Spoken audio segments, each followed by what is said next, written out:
parler de beaucoup de choses aujourd'hui. Je vais vous parler de jeûne thérapeutique, je vais vous parler de microbiote, je vais vous parler de cerveau. Donc, je vais essayer de le faire avec légèreté, mais en vous donnant aussi toutes les clés de compréhension et des références vraiment globales si vous voulez en savoir plus. Donc d'abord, on va commencer par la vision globale. Et la vision globale, c'est qu'on n'est pas juste des cellules humaines, on est des écosystèmes. Et cette œuvre d'art de l'artiste Melissa Fischer l'illustre très bien parce que ce qu'elle a fait, c'est qu'elle a pris en fait une reproduction de son visage sur lequel elle a ensemencé des bactéries qui étaient en fait avec des petits cotons-tiges. Elle a pris les bactéries qui étaient sur son visage. Elle est en très bonne santé, je le précise. Et quand vous voyez ça, c'est comme si on regardait avec un microscope l'écosystème qui était sur sa peau. Et on a tous sur notre peau, sur toutes les surfaces de notre corps, des bactéries, des champignons qui ne sont pas forcément des pathogènes, qui sont dans la plupart des cas aussi des bactéries, des champignons qui nous aident dans notre système immunitaire, dans notre digestion. Et on entend souvent dire qu'on a plus de bactéries que de cellules humaines. C'est à peu près vrai, mais ce qui est le plus important, ce n'est pas forcément leur nombre, c'est ce qu'elles font. Et quand on regarde le nombre de gènes, la génétique, tout ce que ces bactéries peuvent faire dans notre intestin, par exemple, elles ont 100 fois plus de gènes que nos cellules humaines. Donc elles peuvent faire énormément de choses comme métaboliser, transformer les aliments que l'on mange, produire des substances, transformer les médicaments que l'on peut absorber, ce qui fait qu'on a vraiment découvert des fonctions très importantes de ce microbiote au cours des dernières décennies, parce que les progrès technologiques ont permis de voir ce microbiote qui était invisible, mais par les progrès de séquençage d'ADN, on peut maintenant caractériser pas l'ensemble de notre microbiote, il y a toute une partie de notre microbiote qui reste invisible, on n'en comprend vraiment qu'une partie, mais on a fait des progrès vraiment extraordinaires. Et une de ces fonctions du microbiote, c'est de communiquer pas juste avec notre intestin pour la digestion, mais il communique avec beaucoup d'autres organes, et en particulier le cerveau, c'est ce qui va nous intéresser un petit peu plus en détail aujourd'hui, et on voit que ce microbiote, ces bactéries, quand elles vont assimiler des aliments ou d'autres substances, elles vont pouvoir les transformer, elles vont produire des molécules petites qui vont être absorbées dans notre circulation sanguine et ensuite qui vont pouvoir voyager dans notre corps et aller jusqu'à différents organes comme le cerveau. Et ces bactéries peuvent, à distance, moduler l'activité de notre cerveau en produisant des molécules qui se comportent comme des hormones. Ces bactéries peuvent par exemple synthétiser des molécules comme la sérotonine ou d'autres hormones qui peuvent vraiment avoir des activités sur toutes les surfaces, tous les endroits de notre corps. Alors la sérotonine qui est produite dans l'intestin, elle a une action locale, mais il y a d'autres molécules qui peuvent être produites et qui peuvent être absorbées, des dérivés de cet acide aminé, le tryptophane, et qui ont des conséquences sur des maladies psychiatriques. Et on voit vraiment maintenant de plus en plus un rôle du microbiote aussi dans des options thérapeutiques. Essayer de voir, par exemple, comment on peut corriger et améliorer des symptômes de l'autisme avec des probiotiques. Ça, c'est des études qui ont été quand même assez loin et on voit maintenant, on connaît quel type de bactéries, quel type de molécules peuvent être ingérées pour pouvoir aider des fonctions cognitives et corriger des troubles comportementaux. Et j'avais envie de vous prendre une étude comme exemple pour vous montrer à quel point cet effet du microbiote peut être global. C'est que dans cette étude, les scientifiques de l'université de Turku ont découvert que dès le plus jeune âge, on peut, à partir du microbiote de nouveau-nés, comprendre les trajectoires de leur comportement, comment ils se développent. Et quand on parle ici de prédiction des tempéraments, des traits de tempérament de ces bébés à l'âge de 6 mois, c'est des choses qui ne sont pas très complexes, mais ça montre, ça va être par exemple s'ils pleurent beaucoup plus, s'ils rient beaucoup plus, mais c'est des choses qui montrent que le microbiote, nos écosystèmes, nous influencent vraiment jusqu'à notre comportement depuis le plus jeune âge. Donc on peut vraiment se demander si on est totalement nous-mêmes ou si on est juste le produit de ces interactions avec ces bactéries. C'est un petit peu compliqué, mais c'était pour vous donner une référence scientifique assez complète si vous vous intéressez à l'influence du microbiote intestinal sur le cerveau, parce que dans cette publication, ils expliquent assez bien comment cette molécule, le tryptophane, c'est un acide aminé que l'on peut absorber par la nourriture, qui peut être synthétisé, qui va être métabolisé par ces bactéries et qui va avoir des effets sur notre système immunitaire, sur la perméabilité de l'intestin et aussi sur la physiologie du cerveau et sur les fonctions cognitives. Maintenant, pour aller dans notre introduction sur le volet jeûne thérapeutique, j'avais envie aussi de vous donner la perspective globale quand on est un scientifique. Qu'est-ce que le jeûne thérapeutique? Qu'est-ce que la restriction calorique? Et en fait, c'est la méthode qui est la plus efficace pour améliorer la longévité, que ce soit la longévité en termes d'âge ou la longévité en bonne santé d'un animal. Et ça, on le sait depuis très longtemps, parce que c'est depuis environ 100 ans, on sait que si on restreint l'alimentation de rats de laboratoire, il y en a.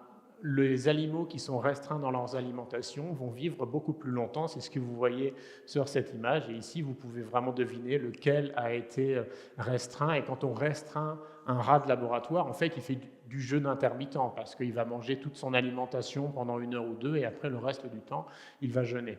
Ça a été montré un peu plus tard sur aussi des singes, et maintenant on sait très bien sur une variété de modèles animaux que la restriction calorique et le jeûne sont vraiment le gold standard quand on parle d'améliorer l'état de santé et l'espérance de vie. Et quand des scientifiques font des expériences pour tester des molécules de la longévité, un contrôle positif pour voir si l'expérience marche, c'est de restreindre l'alimentation des animaux de laboratoire. Est-ce que c'est aussi le cas chez les êtres humains? Ça, c'est une question beaucoup plus compliquée, parce qu'on peut moins facilement nous étudier, on peut moins facilement étudier notre espérance de vie et ce qui l'influence, mais on commence à avoir des perspectives sur ce qui se passe, parce que dans des études où on peut analyser l'âge biologique et l'accélération de cet âge biologique, donc l'âge biologique, c'est l'âge que nos cellules ont, qui est peut-être accéléré ou décéléré par rapport à notre âge chronologique, donc l'âge qu'on peut voir sur notre carte d'identité. Et on s'aperçoit que quand on fait de la restriction calorique, par exemple réduire de 25% les apports caloriques pendant 2 ans, ce qui est très difficile, c'est très difficilement tolérable, mais ça a été un modèle expérimental chez l'être humain. Ou alors quand on fait du jeûne à long terme, nous on l'a vu dans nos jeûnes longs aux cliniques Boehringer-Ingelheim, on voit qu'on décélère le vieillissement de l'organisme. Et on a ce monsieur, c'est le monsieur que l'on appelle notre champion. Il est venu pendant quasiment 60 ans, 2 fois par an, faire du jeûne long à la clinique, pendant 3 semaines à chaque fois. Et donc, il fait vraiment ce que les êtres humains et tous les animaux sur la planète ont toujours fait, jeûner en fonction du rythme des saisons, régulièrement. Et on voit qu'il est en très bonne santé. Maintenant, il a 94 ans. Et quand on a regardé son âge biologique, il était 6 ans plus jeune dans ses cellules que sur sa carte d'identité. Il fait 21 jours au printemps, 21 jours en automne. Il a fait ça 2 fois par an pendant toute sa vie quasiment. Alors quand on parle de jeûne intermittent ou de jeûne long, il y a vraiment différentes façons de le faire, parce que quand on regarde chez les animaux de laboratoire, c'est une chose, mais quand on veut l'incorporer chez les êtres humains, il y a tout un tas d'aspects qui est aussi à prendre en compte, comme la tolérabilité, le plaisir, notre vie sociale, et c'est pour ça qu'il y a vraiment différentes façons de le faire. Il y a différentes façons de faire du jeûne intermittent. Le jeûne intermittent, c'est la restriction calorique qui est assez courte, pas plus de 2-3 jours en une fois. Et on va restreindre, par exemple, la fenêtre de temps pendant laquelle on mange au cours d'une journée. Ça, c'est ce qu'on appelle le 16-8, par exemple. On va jeûner pendant 16 heures et on va manger pendant 8 heures. Ça, c'est très efficace pour améliorer les problèmes qui sont liés au contrôle de la glycémie. On peut voir une prévention et même une résolution du diabète de type 2 avec ce genre de schéma. On perd du poids aussi parce que Une des meilleures façons de perdre du poids, c'est aussi de ne pas forcément trop avoir à contrôler, d'avoir un système assez léger facilement et de restreindre sa fenêtre de temps pendant laquelle on mange. Ça résulte le plus souvent à une modification du nombre de calories et on perd du poids. Nous, ce que l'on fait, c'est plus le jeûne long aux cliniques Boehringer-Wilhelmy parce que c'est ce jeûne à partir de 4 jours, de 4 à 21 jours ou plus, pour pouvoir, dans ce cas, utiliser les graisses comme source de carburant, nourrir nos cellules avec nos graisses. Il y a tout un tas de mécanismes de régénération du corps qui s'enclenchent que quand on fait un jeûne long et qui ne va pas être vu quand on fait du jeûne intermittent. Et je voulais vous rappeler aussi que en fait, le jeûne, ce n'est pas quelque chose de nouveau comme si c'était le nouveau régime à la mode, c'est juste aussi une façon de se reconnecter avec nos rythmes naturels parce que tous les animaux sur la planète jeûnent régulièrement. Les baleines, quand elles sont en Antarctique, qu'elles vont dans les zones tropicales, elles jeûnent, elles ne mangent pas pendant cette période. Les saumons aussi, quand ils remontent les rivières, jeûnent, les ours polaires, les ours quand ils hibernent. Et donc tous les animaux jeûnent régulièrement sur la planète, on a toujours jeûné aussi, et c'est plutôt notre mode de vie moderne qui fait qu'on a tendance à manger 4 à 6 fois par jour parfois, et c'est quelque chose qui en fait peut avoir des conséquences néfastes sur le long terme. Donc le jeûne intermittent, c'est une adaptation, en fait, c'est la façon naturelle de pouvoir vraiment s'adapter à l'alternance du jour et de la nuit, parce qu'on a des rythmes circadiens. Toutes nos cellules ont comme des petites horloges qui leur permettent de s'accommoder à l'alternance du jour et de la nuit, et on est beaucoup plus efficace à manger, digérer, être actif pendant le jour, et pendant la nuit, on dort, on jeûne, et c'est là où le corps récupère. Et le jeûne long, c'est cette façon de s'adapter au rythme des saisons où on a développé la capacité de jeûner, la capacité de régénérer notre corps quand la nourriture vient à manquer. Ça peut être l'hiver, par exemple, quand il n'y a pas de nourriture, ou l'été pendant la saison sèche chez nos ancêtres. Ça, c'est juste pour vous rappeler un petit peu ce qui se passe au niveau du jeûne long, c'est que en fait, quand on fait du jeûne intermittent, on ne va pas forcément mobiliser nos graisses parce que ça met un petit peu de temps à se mettre en place, et on commence à brûler nos graisses à partir de 2-3 jours de jeûne. Et on brûle nos graisses pour pouvoir aussi après produire des corps cétoniques, ces corps cétoniques qui vont être là pour nourrir notre cerveau, pour pouvoir apporter de l'énergie. Et il y a beaucoup d'effets du jeûne long qui sont liés aussi aux propriétés de ces corps cétoniques, parce que les corps cétoniques, on sait que c'est du carburant pour nos cellules, mais on a découvert dans le monde scientifique que ça a aussi des propriétés de signalisation cellulaire, donc ça va donner des instructions aux cellules pour pouvoir, par exemple, recycler leurs composés ou alors se régénérer. Ça, c'est nos cliniques, les cliniques Boehringer-Wilhelmy. Pour l'instant, on en a 2, en Allemagne, en Espagne. On accueille environ 7000 patients chaque année qui font pas que du jeûne long, on a aussi des programmes de nutrition, de jeûne intermittent, parce que les programmes de jeûne sont toujours adaptés à la santé d'une personne. Tout le monde ne peut pas faire du jeûne long, parce que si on est trop maigre, si on n'a pas cette capacité de switcher, de passer de l'utilisation de glucose à l'utilisation de gras facilement, par exemple des personnes qui n'ont jamais jeûné et des personnes âgées, ça peut être un peu plus difficile. Donc on adapte toujours le programme de jeûne à la santé du patient. Donc on a 100 ans d'expérience clinique et 10 ans de recherche scientifique. Et ces 100 ans d'expérience clinique sont très importants parce qu'on a l'impression que le jeûne, c'est quelque chose de nouveau à la mode parce qu'on voit qu'on commence à en parler dans le monde scientifique, mais c'est quelque chose que l'on connaît dans le monde clinique, surtout dans des pays comme l'Allemagne, depuis environ 100 ans, et on comprend très bien ses effets. Et tout ça, ça a commencé, cette vision clinique du jeûne, avec l'expérience du docteur Otto Boehringer, qui est devenu malade à la suite d'un voyage. Il travaillait dans l'armée impériale, il était sur un bateau avec le fils du dernier empereur d'Allemagne, et il a contracté une fièvre rhumatismale qui l'a paralysé. Et à cette époque, vous pouvez imaginer que la médecine était quand même assez différente de celle que l'on a de nos jours. Les antibiotiques n'étaient même pas encore inventés à cette époque, et il a été renvoyé de l'armée parce qu'il était considéré comme invalide, et il n'avait aucune solution. Il s'est tourné vers le jeûne thérapeutique au conseil d'un confrère qui travaille à Fribourg et qui lui a dit d'essayer. Et c'est en essayant ce jeûne thérapeutique qu'il a vraiment résolu ses problèmes de polyarthrite rhumatoïde et qui nous disait qu'après 19 jours de jeûne médical à l'eau, il était faible parce que c'était quand même quelque chose qui est très, très difficile. Il était malade, c'était du jeûne à l'eau, qui est un peu différent du jeûne que je vais vous décrire. Le jeûne Boehringer a pas forcément que de l'eau, mais aussi des suppléments pour pouvoir avoir une petite aide qui va moins stresser le corps. Mais à la suite de ce jeûne, il pouvait bouger à nouveau toutes ses articulations comme une recrue qui était en bonne santé. Donc ça, c'est notre parcours de jeûne, et je vous le montre pour vraiment vous faire prendre conscience que aussi, ce n'est pas juste une période de jeûne, il y a une préparation qui est très importante pour pouvoir que le changement dans le mode jeûne ne soit pas trop brutal, surtout si on n'a pas l'habitude de jeûner. Et ce qui se passe après le jeûne, c'est aussi très important, la réintroduction de l'alimentation, parce que notre système digestif, qui n'a pas vu d'aliments solides pendant une semaine ou plus, si on lui donne trop de nourriture à la fois, si cette nourriture est inflammatoire, on va avoir une réaction inflammatoire et le patient va ne pas se sentir bien.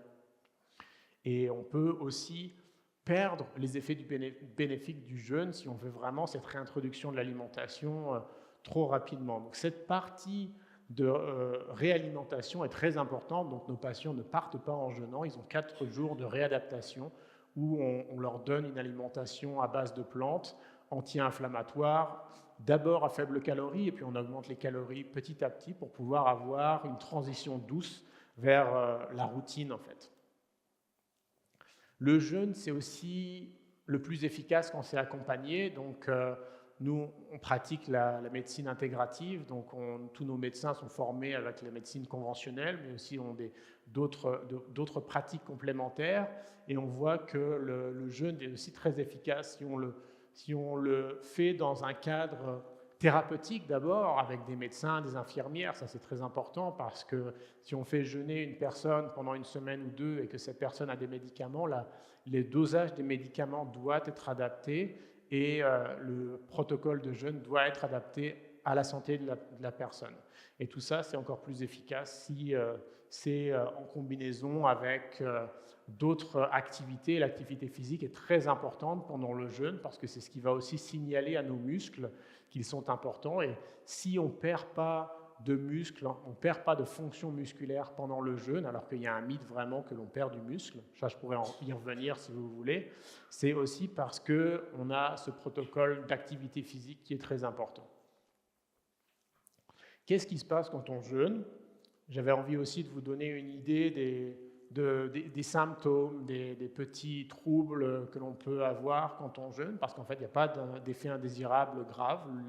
L'organisme humain s'adapte très facilement et très efficacement au jeûne. Et ce que l'on voit chez nos patients, c'est surtout des troubles du sommeil, de la fatigue, ça peut être des douleurs au dos. Et tout ça, c'est surtout en début du séjour. On voit que chez nos patients, ces troubles-là vont être les premiers jours, quand le métabolisme s'adapte au mode de jeûne. C'est un mode parfois assez nouveau que le métabolisme n'a jamais vu. Et donc il y a une adaptation qui prend quelques jours. Et ensuite, c'est après 3-4 jours que les patients souvent commencent à se sentir vraiment très bien. On voit des effets anti-inflammatoires. On voit par exemple pour des personnes qui ont de la douleur chronique, la douleur va le plus souvent être atténuée ou même parfois complètement disparaître. Et c'est pour cela qu'on pratique le jeûne long qui est au moins de 6 à 7 jours, voire au-delà, mais on ne va pas recommander à nos patients de jeûner pendant 3 ou 4 jours parce que c'est là où il y a l'adaptation et c'est peut-être juste d'avoir les effets néfastes et pas les effets positifs. Pour vous donner une idée de ce qui se passe pendant le jeûne, au niveau du poids corporel, c'est souvent la diapositive la préférée de nos patients parce qu'il y a beaucoup d'intérêt sur l'évolution du poids, mais aussi on dit que ce n'est pas juste ça, il y a des effets qui sont plus importants que juste perdre du poids. C'est ce qu'on peut s'attendre au cours de différents jours de jeûne, si on est un homme ou une femme. Bien sûr, c'est des moyennes, on peut être au-dessus ou en dessous de ça. Et ce qu'on voit, si on va vraiment regarder dans ce poids, est-ce que c'est du gras, est-ce que c'est de l'eau, est-ce que c'est des protéines? Qu'est-ce qui a en fait est éliminé par le corps? On voit que c'est surtout de la graisse abdominale, viscérale, va être consommée pour faire de l'énergie assez rapidement. La graisse sous-cutanée est un peu plus résistante, donc elle va être moins consommée. Donc on voit une diminution du tour de taille, diminution de la graisse abdominale, de la graisse hépatique. C'est très important pour soigner des stéatoses. Le jeûne est très efficace pour ça. L'intégrité et la performance musculaire est maintenue, ce qui est très important parce que, vous l'imaginez aussi, nos ancêtres, s'ils se sentaient faibles et perdaient leurs muscles au cours des périodes de jeûne, ils n'allaient pas pouvoir aller cueillir ou avoir de la nourriture. Donc on s'est vraiment parfaitement adapté. C'est le cas chez les oiseaux migrateurs. Les oiseaux migrateurs vont utiliser principalement la graisse comme source de carburant et vont préserver leurs muscles pour pouvoir voler. Donc le corps a vraiment des mécanismes de préservation au sein de nos muscles. On a comme des petits interrupteurs moléculaires. Lorsqu'on jeûne, ils vont être activés pour pouvoir préserver nos protéines. On a aussi une diminution de la pression artérielle quand on jeûne. Ça, c'est quelque chose qui est aussi très important chez nos patients parce qu'ils voient leur pression artérielle diminuer et le plus souvent, ils peuvent aussi ajuster leur dosage de médicaments. Après le jeûne, ça c'est individuel, ça va dépendre du mode de vie, mais en fait, le jeûne va donner un élan pour pouvoir après changer son mode de vie. Et les patients qui changent leur mode de vie pour le meilleur et qui gardent la perte de poids vont avoir souvent tendance à garder aussi les effets comme la réduction du dosage de leur antihypertenseur. Ça, je vous disais aussi pour la stéatose, je voulais vous montrer juste un petit peu plus en détail que en fait, le gras, la graisse, est utilisé comme source d'énergie dans le foie et on peut vraiment faire disparaître une stéatose hépatique très rapidement avec une cure de jeûne. Ça, c'est même avec des biopsies, ça a été fait dans les années 70 où on voit lors d'une stéatose que ces vésicules de gras vont vraiment disparaître et vont être utilisées comme source d'énergie. On a vu la même chose dans le muscle. Les dépôts de graisse dans le muscle, ça peut être aussi un facteur de risque pour le diabète de type 2. Quand on a regardé par IRM dans le muscle, on a vu que les dépôts de graisse, quand on a une viande et qu'elle est persillée, c'est parce qu'on a des dépôts de graisse, ça c'est un facteur de risque et en fait cette graisse va être ensuite internalisée dans les cellules pour être utilisée comme source d'énergie. Le jeûne va aussi augmenter le bien-être émotionnel, la relaxation, on l'a expliqué un petit peu plus en détail, je vais vous montrer. Ça c'est important à savoir parce qu'on a tendance à avoir à l'idée que de jeûner c'est plutôt associé à une souffrance, on va avoir faim, on va se sentir pas bien, mais en fait c'est plutôt l'opposé. Ça, c'était pour vous montrer aussi des effets sur le cerveau du jeûne intermittent. C'est une des études les plus récentes qui a été faite qui montre que quand on regarde un jeûne intermittent, dans ce cas-là, c'était de jeûner pendant 2 jours de la semaine et avoir 5 jours d'alimentation. On avait vraiment une augmentation des capacités cognitives, de la mémoire, des fonctions exécutives et aussi une amélioration du métabolisme avec une diminution de la résistance à l'insuline aussi au niveau du cerveau.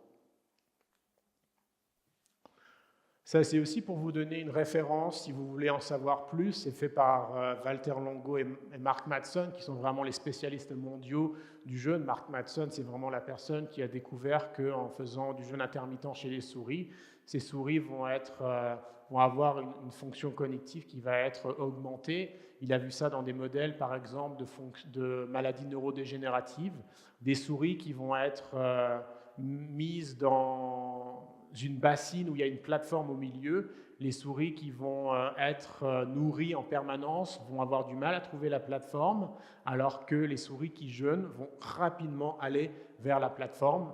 Donc elles ont mémorisé ce trajet et ça a été vraiment une des révolutions sur la compréhension des effets du jeûne intermittent parce que pendant longtemps, on a toujours pensé que c'était juste pour perdre du poids.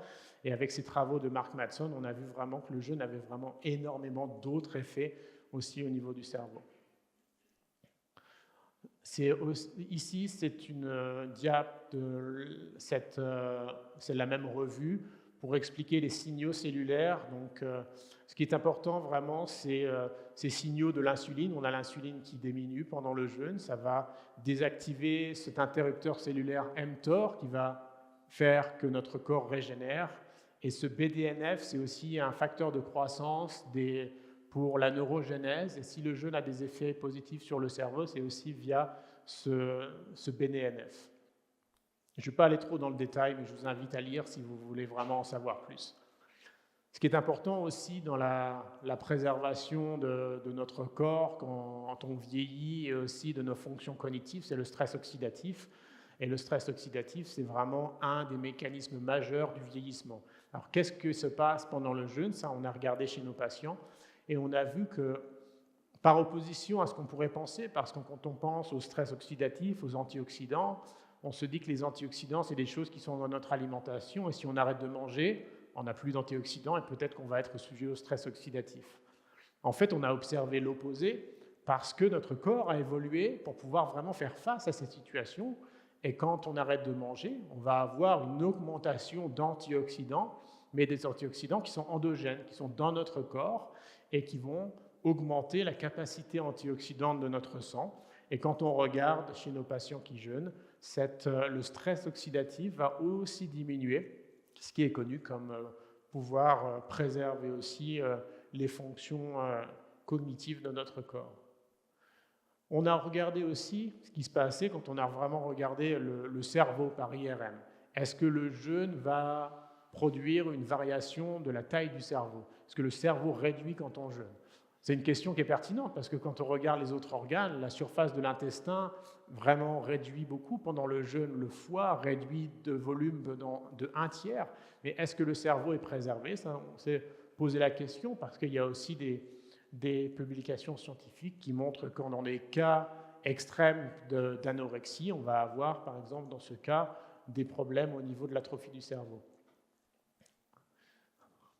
C'était aussi pertinent de regarder ce qui se passe au niveau du cerveau, parce que, comme je vous le disais, le jeûne est connu pour induire des variations dans la neurogénèse, et donc on a aussi regardé quels étaient les volumes de différentes parties de notre cerveau. On a fait ça par IRM, c'est une étude où on a regardé ce qui se passait chez des patients qui jeûnent pendant 12 jours, et aussi 1 mois, 3 mois après, on a fait des IRM corps entier. Cette partie, ce volet cerveau, c'est une partie de ce que l'on a fait, mais on avait regardé aussi la fonction, la performance et l'intégrité des muscles, que ce soit les muscles squelettiques, les muscles au niveau aussi de notre cœur. On a regardé ce qui se passe aussi dans la répartition des graisses. Est-ce que la graisse est éliminée plutôt dans l'abdomen, sous la peau ou ailleurs? Donc on a fait des IRM corps entier pour cela. Et quand on regarde ce qui se passe au niveau du cerveau, on n'a aucun changement, ou alors quelques variations, mais vraiment insignificantes dans notre cas. Ici, quand on regarde le volume global du cerveau, il ne change pas. Et la seule chose qui avait une tendance à changer, c'est le volume de l'hippocampe qui avait tendance à augmenter. Alors peut-être que dans une population plus grande, on verrait quelque chose de plus clair, mais ce n'était pas du tout significatif dans cette étude. Donc le cerveau n'a aucune variation dans sa taille, ce qui est plutôt rassurant parce que ça veut dire que les organes nobles sont préservés pendant le jeûne et le corps a vraiment développé cette capacité à les préserver. On a regardé aussi ce qui se passait dans le contrôle du système nerveux autonome, parce que vous savez, on a ces 2 branches du système nerveux autonome qui nous servent à différents types de réponses. On a le fight or flight, le système sympathique qui est plutôt le système de stress, et le système parasympathique qui est le système rest and digest qui est plutôt associé à la relaxation. Donc on a regardé ça pendant le jeûne long, avant et aussi après dans notre étude, avec ces ceintures qui permettent d'avoir une estimation du tonus au niveau du système nerveux autonomique. Donc on s'est aperçu dans cette étude que le système parasympathique était activé pendant le jeûne et que cette activation persistait après le jeûne. Et nous, ça nous donne aussi une base solide pour vraiment montrer qu'on a un effet de réduction du stress, un effet sur la relaxation de nos patients qui est vraiment quelque chose que l'on peut documenter scientifiquement. On a une petite augmentation du stress au début du jeûne, ce qui explique parfois aussi ces effets indésirables que l'on a au début de la période de jeûne, mais c'est quelque chose qui se normalise rapidement. Ici, en fait, c'est les jours de jeûne. Et donc cet effet de stress c'est aussi l'activation du système de stress pour pouvoir aller chercher de la nourriture chez nos ancêtres, pour pouvoir être plus énergique, et ensuite on a plus quelque chose qui ressemble à une relaxation. Quand on regarde les scores d'indice de stress, parce qu'on peut faire ça aussi avec ces ceintures, on voit que les scores de stress diminuent pendant le jeûne et restent diminués aussi après cela. Ça, c'est quelque chose que l'on a publié.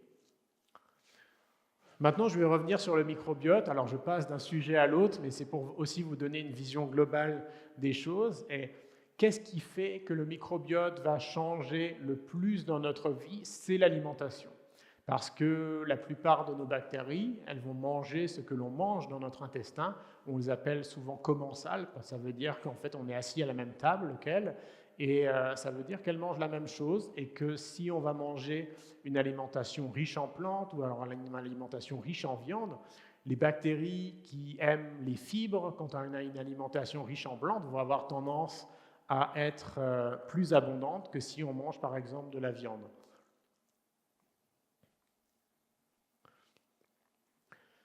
Le microbiote a aussi, je vous montre ça parce que le jeûne est associé toujours à la perte de poids et on se demande souvent, une personne obèse, est-ce que c'est parce qu'elle mange mal? Est-ce que c'est parce qu'elle n'a pas d'activité physique? Ça peut être aussi le microbiote, ça a été vu dans des expériences sur des jumeaux, donc des personnes qui ont la même génétique et qui vivent le plus souvent dans cette expérience ensemble. Et les scientifiques ont vu qu'on pouvait transmettre l'obésité à une souris de laboratoire si on prenait le microbiote de la personne obèse et que si on prenait le microbiote de la personne qui était mince, la souris de laboratoire restait mince. Et ça, vous allez voir, ça a une pertinence quand on parle du jeûne, parce que quand on voit ça, on se demande, mais est-ce que c'est quelque chose qui est vraiment pathologique? Est-ce que c'est une mauvaise adaptation? Est-ce qu'on est mal programmé? En fait, on est mal adapté parce que quand on regarde ces rythmes, c'est des rythmes qui sont naturels. Si on regarde le microbiote de l'ours, le microbiote de l'ours va changer au cours des saisons. Le microbiote de l'ours, pendant l'été, il va ressembler au microbiote d'une personne obèse.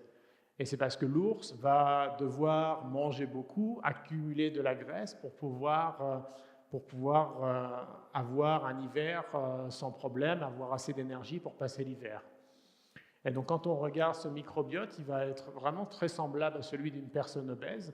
Et c'est un avantage pour l'ours parce que ça veut dire que les ours qui ont ce microbiote vont pouvoir passer l'hiver plus facilement que les autres. Et si on regarde le microbiote de l'ours pendant l'hiver, il change. Et en fait, il devient plus protecteur. Il va protéger le système immunitaire. Il va avoir une composition complètement différente. Et cette composition du microbiote de l'ours pendant l'hiver va être très similaire au microbiote d'une personne qui jeûne. Et je suis sûr que si je donne des compositions de microbiote d'un ours qui hiberne, une personne qui jeûne à des spécialistes, la personne ne va pas pouvoir faire la différence. Donc on a regardé ce qui se passait dans l'intestin. L'intestin, comme je vous le rappelle, a vraiment une importance assez cruciale aussi quand on parle du cerveau, parce que la régulation de la perméabilité intestinale va aussi réguler la communication entre le microbiote et le cerveau. Et ce qui se passe au niveau de l'intestin, c'est très important aussi de le connaître pendant le jeûne, parce qu'on regarde parfois ce qui se passe dans l'intestin juste en considérant le microbiote parce que c'est à la mode, mais l'intestin en lui-même est très important. Pendant le jeûne, l'intestin il va avoir tendance à s'atrophier, à être au repos. Il va y avoir des effets anti-inflammatoires, les cellules vont arrêter de se diviser, on a de l'apoptose, parce que l'intestin se régénère et se prépare à pouvoir redigérer des aliments. Donc là, c'est un intestin d'une personne, pas d'une personne, c'est un animal de laboratoire dans le mode manger. Là, on a dans le mode jeûner et on voit que la morphologie est complètement différente. Et les effets thérapeutiques du jeûne sont très liés à ces effets anti-inflammatoires, ces effets de régénération de l'intestin. Donc on a regardé ce qui se passait chez chez nos patients qui jeûnent pour comprendre la composition de leur microbiote. Et on a vu qu'il variait exactement comme celle des animaux qui hibernent. Donc on a une diminution de certaines bactéries. Cette diminution, c'est la diminution des bactéries qui se servent de nos aliments comme carburant pour pouvoir survivre. C'est ces bactéries qui utilisent les fibres, par exemple, pour pouvoir faire de l'énergie. Donc celles-là, elles ont tendance à disparaître pendant le jeûne, mais elles vont revenir après. C'est des effets qui sont réversibles. Et heureusement, parce que ces bactéries, c'est le plus souvent celles qui sont associées à une bonne santé.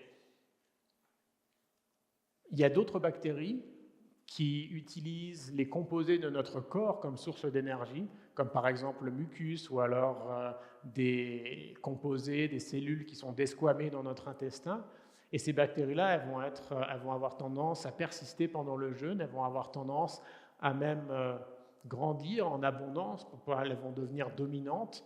Et c'est des bactéries qui sont le plus souvent liées à la régulation du système immunitaire, ce qui explique aussi pourquoi, quand on regarde l'ours qui hiberne, ici j'avais choisi les mêmes couleurs pour vous montrer que cette bactérie qui augmente beaucoup pendant le jeûne et qui va revenir à ce niveau de base après 3 mois, on voit que chez l'ours qui hiberne, vous pouvez voir aussi que cette couleur rose, elle est vraiment dominante. Donc on a vraiment un profil de microbiote qui alterne en fonction des saisons. Et si on regarde même au cours du rythme de la journée, la composition de microbiote va vraiment alterner très rapidement aussi en fonction du rythme du jour et de la nuit. Mais c'est quelque chose que l'on ne voit pas parce que généralement, quand on fait des analyses de microbiote, on fait des analyses de sel, donc ça va donner une image assez globale de ce qui se passe dans notre intestin, mais ça ne va pas nous donner une image assez claire des rythmes. On va prendre une question après, je vais finir. Ce qui se passe au niveau de la perméabilité intestinale, c'est aussi important parce qu'on sait qu'une barrière intestinale compromise, ça va être un facteur qui va déclencher l'inflammation et qui va promouvoir l'inflammation chronique. Ce qu'il faut savoir, ce qui n'est pas très connu au niveau de la perméabilité intestinale, c'est que c'est quelque chose de dynamique. Si vous faites du sport, la perméabilité intestinale va augmenter. C'est des mécanismes d'adaptation et c'est normal. C'est comme l'inflammation. L'inflammation, c'est quelque chose qui n'est pas néfaste parce que c'est de l'inflammation. L'inflammation, c'est quelque chose qui est néfaste si c'est hors de contrôle et on va avoir une inflammation chronique. C'est pareil pour la perméabilité intestinale. Le problème, c'est si cette perméabilité intestinale est augmentée d'une façon chronique et que le corps, le microbiote, ne peut pas le contrôler pour pouvoir avoir cette régulation et ces adaptations naturelles. Donc nous, on a vu que les marqueurs de perméabilité intestinale, ils étaient stables au cours de notre étude, donc ils ne sont pas activés pendant le jeûne, mais dans ce cas-là, on a fait juste des analyses avant le jeûne et à la fin du jeûne, et ça ne m'étonnerait pas qu'il y ait des choses qui se passent que l'on n'a pas pu capturer dans cette étude parce que c'est des choses dynamiques que l'on n'a pas vues, parce qu'on a fait des analyses de sel, et donc on ne voit pas ce qui se passe dans toutes les parties de l'intestin. Pendant le jeûne, on a vu aussi une augmentation des IgA, donc ces anticorps qui sont là aussi pour pouvoir assurer l'immunité au niveau des muqueuses de notre intestin. Ça augmente et c'est lié à une augmentation de ces bactéries qui sont aussi celles qui mangent notre mucus. Et ça, c'est une adaptation naturelle qui va permettre à l'être humain qui jeûne ou l'ours qui hiberne de pouvoir vraiment garder un système immunitaire actif au niveau de l'intestin. Ce qui se passe pendant le jeûne au niveau de notre microbiote intestinal et pas juste pendant le jeûne. Quand on regarde le microbiote intestinal, on regarde les bactéries, mais ce n'est pas forcément juste quelles bactéries sont là qui est important, c'est aussi qu'est-ce qu'elles font. Parce que si on a des bactéries, parfois on va avoir un même type de bactéries, et quand on regarde vraiment dans le détail, en fonction des conditions de l'intestin, elles peuvent devenir inflammatoires ou anti-inflammatoires. Donc ce n'est pas juste quelles sont les bactéries, c'est aussi ce qu'elles font. Donc on a regardé par exemple pendant le jeûne ce qui se passe quand on mesure les acides gras à chaîne courte, c'est des molécules produites par la fermentation des fibres et ça va avoir des effets anti-inflammatoires. Ce que l'on a vu, c'est que pendant le jeûne, ça diminue légèrement parce qu'en fait on ne mange pas de fibres, on a une diminution de l'apport en énergie au niveau de notre microbiote. Mais après 3 mois, ça augmente, on a une meilleure capacité anti-inflammatoire. Et ça, c'est lié pas juste à la période de jeûne, c'est lié aussi à la période de réadaptation, de réintroduction de l'alimentation, parce que quand on jeûne, on va avoir tendance en fait à un petit peu déstabiliser notre microbiote. Le microbiote, ces bactéries dans notre intestin, c'est quelque chose qui est très stable, qui est difficile à modifier. C'est pour ça que parfois les probiotiques ou différentes façons de modifier notre microbiote, ça ne marche pas forcément très bien parce que le microbiote est très stable. Mais en fait, pendant le jeûne, on va le désorganiser, le déstabiliser, et ça va donner une opportunité, quand on a la réintroduction de l'alimentation, avec des aliments qui sont riches en fibres, en polyphénols, des aliments liés à la bonne santé, de orienter notre microbiote vers une composition qui est plus anti-inflammatoire, et c'est ce que l'on voit après 3 mois. Après 3 mois, la composition du microbiote, les effets du jeûne, en lui-même ne sont plus visibles, mais on a les conséquences du jeûne et de la réintroduction de l'alimentation. Le microbiote, il n'est pas juste dans notre intestin, on a des bactéries partout sur notre corps, aussi dans la bouche, et on voit de plus en plus d'études qui montrent que ce qui se passe dans notre bouche est aussi très important, parce que dans notre bouche, les bactéries au niveau des gencives vont être très en contact avec notre circulation sanguine, et si elles produisent des molécules inflammatoires, si elles produisent des toxines, ça va rapidement être absorbé, et ça peut aussi influencer d'autres organes à distance. Ce qui fait que quand on a par exemple une périodontite ou alors des dysbioses au niveau de notre microbiote oral, ça peut avoir des influences sur des maladies psychiques. On a regardé ce qui se passait au niveau du jeûne quand on regarde le microbiote oral. On a vu qu'il y avait un switch. Comme dans l'intestin, les bactéries qui mangent nos aliments, on va avoir tendance à diminuer. Celles qui se nourrissent d'autres substrats vont avoir tendance à rester. Et ce qui était intéressant, ce n'est pas forcément juste ces mécanismes un petit peu physiologiques, mais quand on regarde un pathogène comme Porphyromonas, c'est un pathogène classique dans les périodontites, c'est quelque chose qui est responsable de la majorité des périodontites, et ce pathogène va avoir tendance à diminuer pendant le jeûne, et cette diminution, elle va persister 1 mois, 3 mois après la cure de jeûne.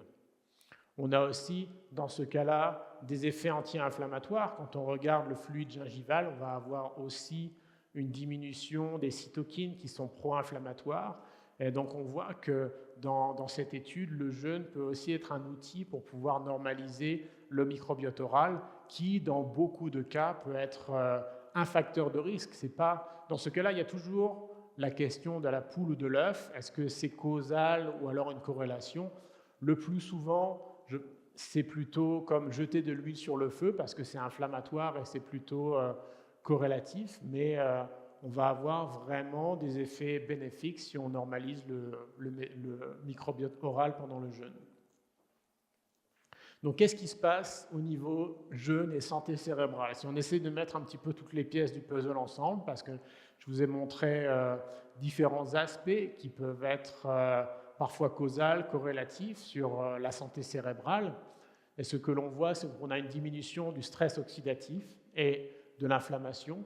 On augmente la plasticité cérébrale, comme je vous l'ai montré avec ces expériences de Mark Mattson, avec l'autophagie. Ça, je ne vous en ai pas trop parlé, mais en fait, l'autophagie, quand on jeûne, on ne va pas manger de protéines, on ne va pas avoir ces briques de nos cellules qui vont être apportées par l'alimentation. Donc, on va devoir les recycler à partir de nos propres cellules.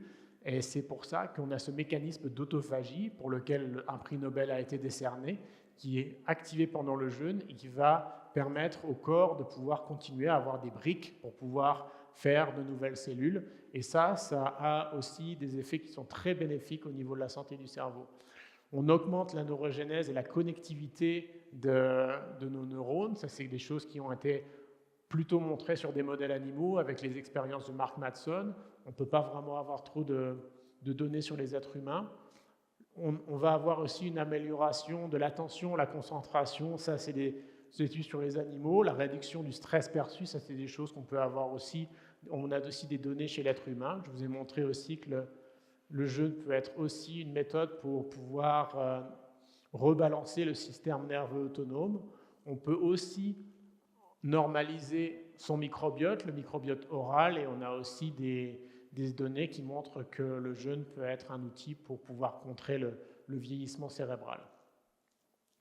Je voulais juste aussi vous montrer comment, pour nous, le jeûne s'intègre dans un mode de vie sain, et c'est quelque chose qui est important quand on parle de pratique médicale, parce qu'on doit aussi pouvoir donner des clés aux patients pour pouvoir avoir un meilleur mode de vie par eux-mêmes, sans devoir forcément avoir besoin d'avoir des médicaments ou alors d'aller à l'hôpital pour des choses, des interventions.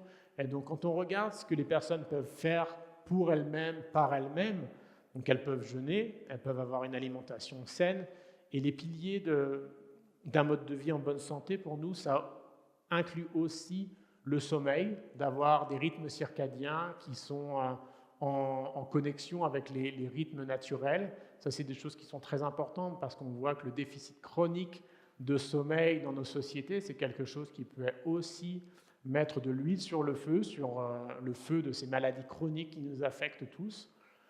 Les activités physiques sont aussi très importantes, mais ce qu'il faut avoir aussi en tête, c'est qu'on parle toujours de sport, mais les activités physiques, ce n'est pas forcément juste faire de l'exercice, ça peut être des choses du quotidien, mais ça peut être aussi des stimulations par le chaud, par le froid, du sauna, des douches froides, ça c'est des stimulations physiques, comme des massages aussi, ça peut être des choses qui vont être très bénéfiques en utilisant les mêmes canaux physiologiques que ce qui se passe pendant le sport. La qualité de l'environnement est très importante, ça a été mon sujet de recherche pendant longtemps, toutes les molécules qui sont dans notre environnement et que l'on ne voit pas, comme des plastiques, des pesticides, des retardateurs de flammes, c'est des choses qui nous empoisonnent au quotidien. Et parfois, en ayant des petites astuces pour les patients, pour pouvoir aussi les aider à avoir un mode de vie plus sain, on va empêcher des intoxications. C'est des choses qui sont très importantes quand on parle de femmes enceintes, par exemple. Quand une femme enceinte, on va lui dire de ne pas manger de poisson cru, on va lui donner des recommandations pour l'hygiène microbienne. Il n'y a aucun principe d'hygiène chimique qui est donné, alors que l'hygiène chimique est très importante parce qu'une femme enceinte qui va être exposée à des plastifiants, des retardateurs de flammes, certains insecticides, va être plus à même d'avoir des risques d'avoir des enfants qui ont des troubles, par exemple de l'attention ou de l'autisme. Et l'équilibre émotionnel, bien sûr, ça c'est un petit peu pour prendre une dimension un petit peu qui est moins physiologique, mais quand on parle de longévité, d'avoir un mode de vie pour avoir une espérance de vie longue et en bonne santé, on a tendance aussi à oublier qu'on doit être en bonne santé, mais aussi heureux pour pouvoir avoir un équilibre sur le long terme.